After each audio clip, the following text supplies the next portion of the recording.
Clear है। Second question की ओर बढ़ते हैं।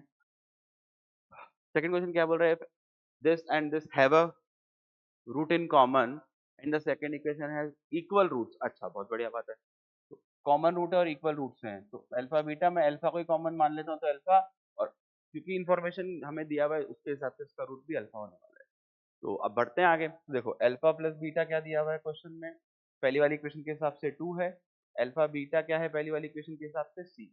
और दूसरी इक्वेशन के हिसाब से अगर मैं जाऊं, तो दूसरी इक्वेशन के हिसाब से मुझे अल्फा प्लस अल्फा यानी कि 2 अल्फा का सम दिया हुआ है ए, और अल्फा इंटू अल्फा यानी कि अल्फा स्क्वायर का वैल्यू दिया हुआ है बी।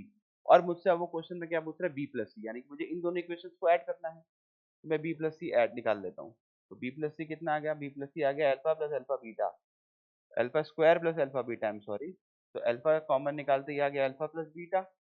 तो अब अल्फा प्लस बीटा का वैल्यू कितना है? अल्फा प्लस बीटा तो 2 है, बढ़िया बात है। और अल्फा कितना है? अल्फा है a by two, a by two, तो 2 से 2 गया और सॉल्व होके आ गया। तो आपका आंसर हो गया ऑप्शन नंबर ए। ये तो बहुत ही सिंपल था, ठीक है।